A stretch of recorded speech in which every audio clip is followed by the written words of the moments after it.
Meu nome é Bianca. Tenho 35 anos e sempre fui o tipo de pessoa que acreditava na força do trabalho. Desde nova, aprendi a correr atrás, a estudar, a me virar. Consegui um emprego estável ainda jovem, e ao lado disso, construí um casamento que eu achava ser sólido, ao menos para os padrões que eu tinha como aceitáveis. Ítalo, meu marido, era respeitado no bairro, simpático com vizinhos, bem articulado no trabalho e prestativo com minha família. Ele era o genro perfeito, para todo mundo, menos para mim. Dentro de casa, ele era uma versão desgastada do homem que os outros conheciam. Sarcástico, impaciente, competitivo até comigo. Nos primeiros anos, eu não via isso com clareza. Atribuía tudo ao estresse, à rotina. Às vezes ele dizia que minhas ideias eram inocentes demais para um cargo de liderança e eu achava que era um comentário bobo. Quando menos percebi, eu já havia me acostumado a ser diminuída diariamente, sempre com aquela desculpa: ele é assim mesmo. Eu era coordenadora administrativa numa empresa de médio porte, com boas chances de crescimento. Mesmo depois de casar, continuei estudando. Fiz 2 cursos de extensão e lidava com planilhas, orçamentos, prazos e pessoas com maestria. Me orgulhava disso, embora não encontrasse esse reconhecimento em casa. Pelo contrário, quanto mais eu crescia, mais parecia incomodar. Ítalo passou a me tratar como se meu sucesso fosse uma ameaça. Ele fazia questão de lembrar que, apesar de tudo, ele era quem sustentava a casa de verdade. Isso era uma mentira. Eu dividia as contas, pagava parte das compras, arcar com as parcelas do carro. Inclusive, fui eu quem deu a entrada. Mas ele ignorava. E eu não queria brigar por ego, então engolia. Foi por isso que, quando fui demitida, o impacto foi tão forte. Minha empresa estava passando por uma reestruturação e cortaram vários cargos. O meu, infelizmente, foi um deles. Quando assinei a rescisão e saí do prédio com uma caixa nas mãos, me senti como se estivesse sendo expulsa da minha própria identidade. Cheguei em casa com os olhos ainda marejados, segurando a papelada como se fosse um atestado de fracasso. Ítalo estava no sofá, rindo de um vídeo no celular, e quando ouviu a porta se fechar, olhou para mim com desdém. "Que cara é essa?" Ele perguntou, como se meu mundo não estivesse desabando. "Me mandaram embora. Hoje foi meu último dia", respondi. Ele nem hesitou. Sem levantar os olhos do celular, apenas disse, com aquela risada irônica: "Ah, então vai viver de esmola agora?" A frase bateu como um soco.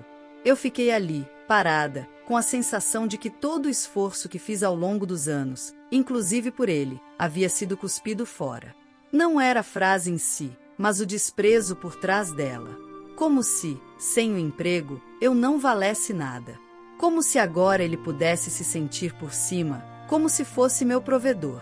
Nos dias seguintes, a frieza aumentou. Ele começou a fazer pequenas provocações, como se estivesse testando meus limites.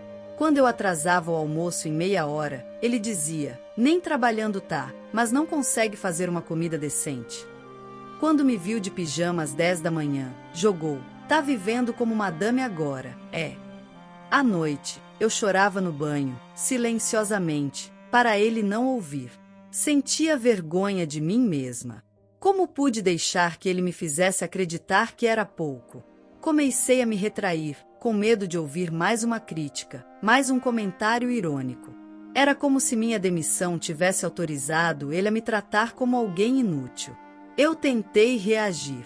Atualizei meu currículo, entrei em sites de vagas, mandei mensagens para contatos antigos, até mesmo retomei meu LinkedIn, que estava abandonado. Quando ele me viu mexendo no computador, fez questão de zombar. "Tá se achando influencer agora? Vai ensinar finanças de como ser mandada embora?" Ele ria. E eu me calava. A pior parte era me sentir isolada. Não contei para minha mãe. Ela adorava Ítalo e achava que eu tinha muito orgulho. Meus amigos, a maioria eram colegas da empresa, e eu tinha vergonha de parecer fraca. Então me escondi. Me escondi dentro de mim. Até que, numa tarde chuvosa, meu celular vibrou com uma notificação no LinkedIn.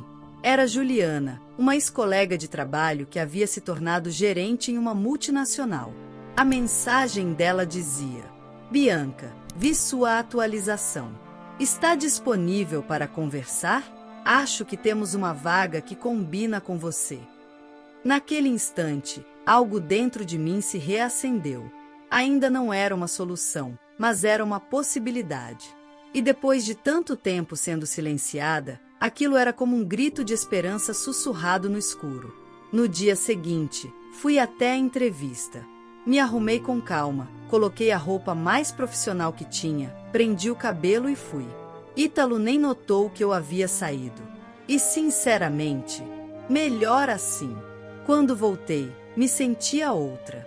Pela primeira vez em semanas, algo dentro de mim se movimentou.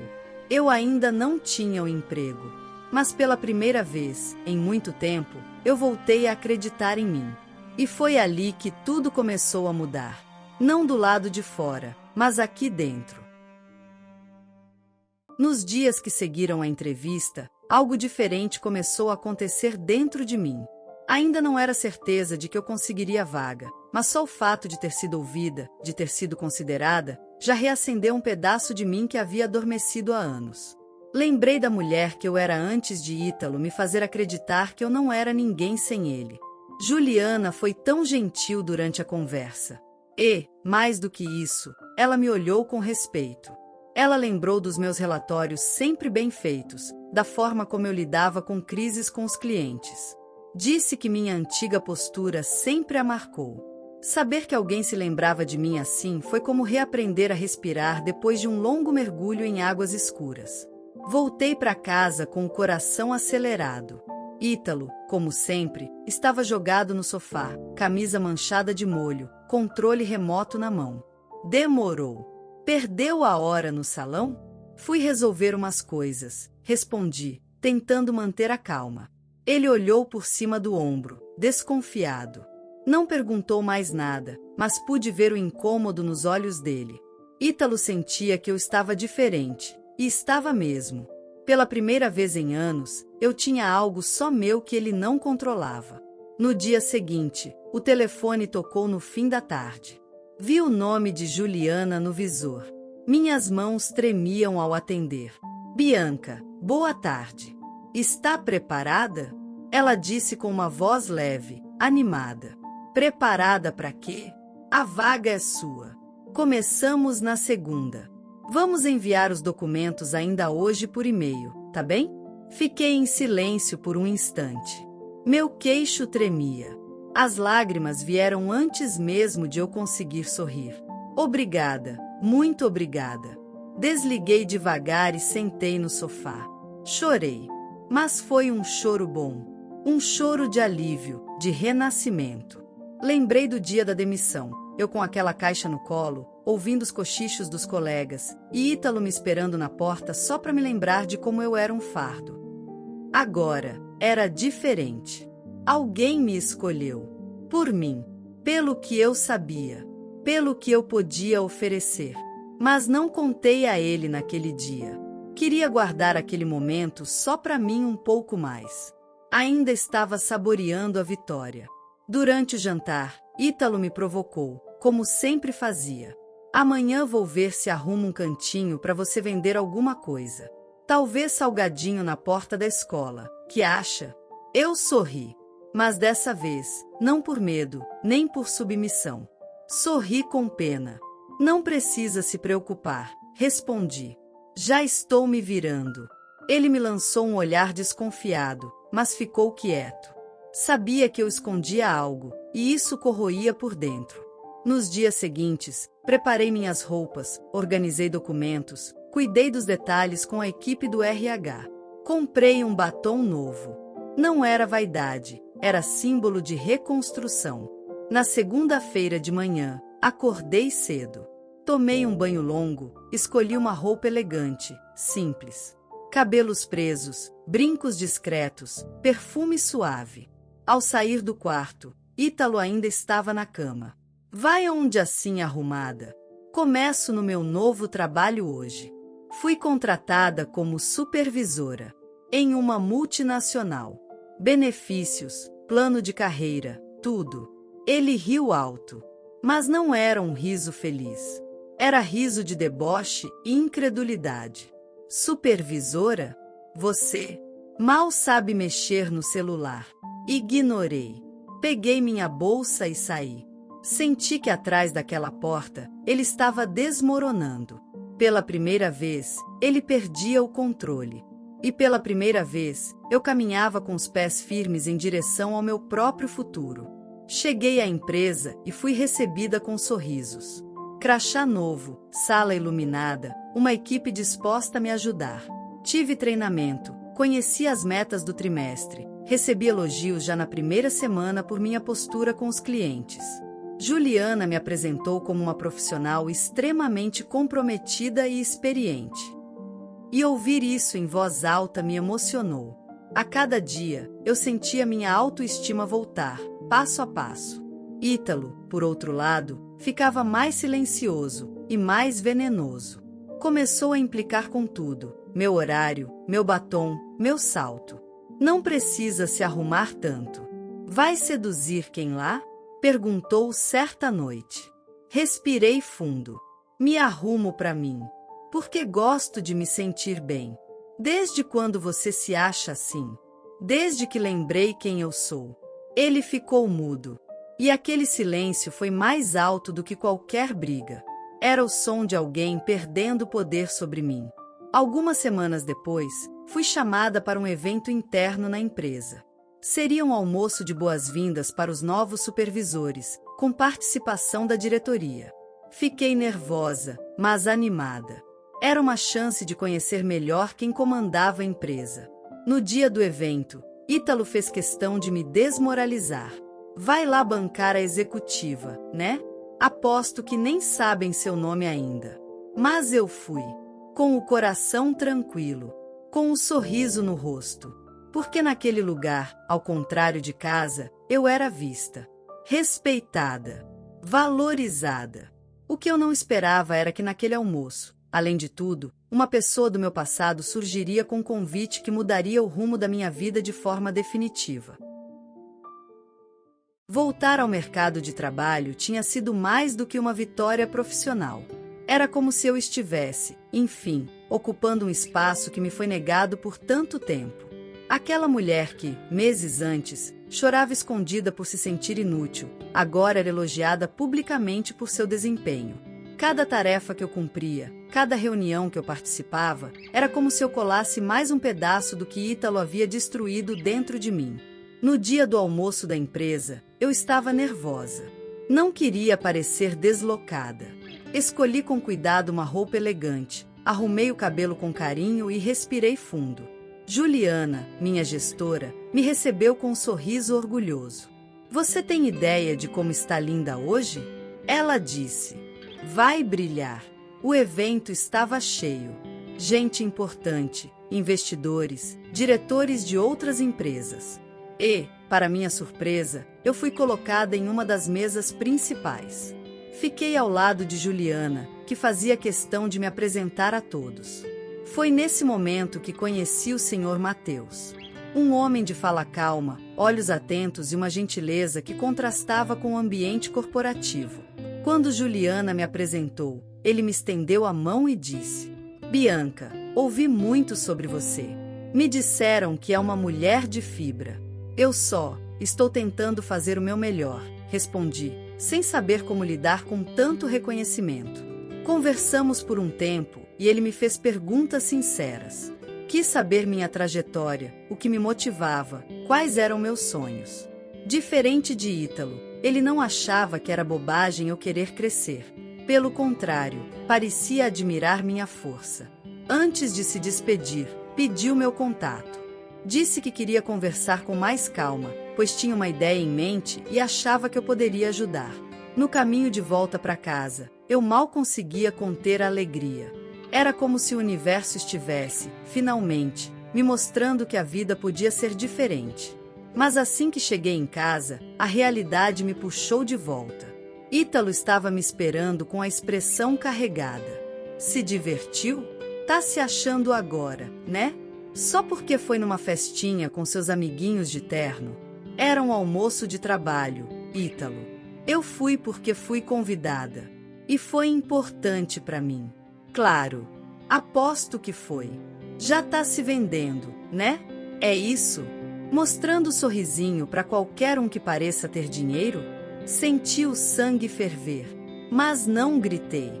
Apenas olhei nos olhos dele e disse: sabe qual a diferença entre você e aquelas pessoas? Elas me respeitam. Ele ficou calado. E isso me deu força. No dia seguinte, Mateus me ligou. Marcamos um almoço mais reservado. Durante a conversa, ele compartilhou algo que me tocou profundamente. Estava criando um projeto social para mulheres em situação de vulnerabilidade. Um centro de capacitação que ofereceria não só ensino técnico, mas apoio psicológico, orientação profissional e, principalmente, acolhimento. Eu quero alguém que entenda na pele o que essas mulheres vivem. Que não só ensine, mas inspire. E quando te conheci, soube que era você, ele disse. Fiquei emocionada. Pela primeira vez, alguém olhava para minha dor como algo que podia gerar transformação, não vergonha. É uma responsabilidade enorme, respondi. Justamente por isso, quero alguém de verdade. E você é? Aceitei a proposta. Com o adiantamento, aluguei um pequeno apartamento. Foi um passo difícil, mas libertador. Quando arrumei minhas malas, Ítalo surtou. Você acha que vai conseguir sozinha? Vai acabar voltando com o rabo entre as pernas. O mundo não é gentil com mulher metida e independente. O mundo não é gentil com ninguém, Ítalo. Mas é melhor enfrentar o mundo sozinha do que continuar presa a alguém que me faz me sentir menor. Saí pela porta sem olhar para trás. Os meses seguintes foram intensos. O projeto ganhou forma, e eu me envolvi com paixão. Coordenei as primeiras turmas, montei parcerias com instituições locais e ministrei oficinas de autoestima. Cada mulher que entrava naquele centro me lembrava de quem eu fui. E ver aquelas mesmas mulheres saírem transformadas me curava um pouco mais. Juliana continuava sendo meu apoio. E Mateus se tornará um mentor. Ele me ensinava sobre liderança, sobre negócios, mas também sobre vida. Me encorajava a confiar em mim mesma e, principalmente, a nunca mais permitir que ninguém me calasse. Certa noite, após um evento de encerramento do curso, uma das alunas se aproximou e disse: obrigada, Bianca. Você salvou minha vida sem nem saber. Chorei. Não de tristeza, mas de gratidão. Mas o passado, às vezes, insiste em bater na porta. Literalmente. Uma tarde, ao sair do centro, vi Ítalo me esperando do outro lado da rua. Estava abatido, os olhos fundos, vestindo uma camiseta velha e desbotada. Me chamou. Fui até ele. Bianca, me perdoa. Eu destruí tudo. E só percebi tarde demais. Tarde mesmo, Ítalo. Eu não sou mais aquela mulher. Eu sei. Agora você brilha. Mas eu queria voltar, consertar. Eu não quero nada consertado. Eu quero o novo. E o novo começa sem você. Virei as costas e entrei no carro com a cabeça erguida. No fim daquele ano, recebi uma homenagem como uma das mulheres de maior impacto social da cidade. Subi no palco, com os olhos marejados, e agradeci. Mas, no fundo, o agradecimento não era só pelo prêmio. Era pela chance de, depois de tanto ouvir que eu não era nada, finalmente me sentir inteira. A história de hoje chegou ao fim. E se você quiser mudar a sua história através de deliciosos brigadeiros gourmets, os tornando sua fonte de renda extra, ou até mesmo principal, adquira agora seu livro digital, que chegará no seu e-mail com mais de 80 receitas de brigadeiros por um preço ridiculamente barato. Você ainda ganha bônus sensacionais como planilha mágica de precificação, receitas bônus de outros doces e muito mais. E se não quiser fazer renda com seus brigadeiros, você pode simplesmente deixar seus amigos e familiares apaixonados por essas gostosuras. Clica no link da descrição ou do primeiro comentário desse vídeo e reserve agora seu livro digital. E não se esqueça de comentar qual lição você tirou dessa história. Também deixe um like no vídeo e se inscreva para não perder os próximos vídeos. Tchauzinho!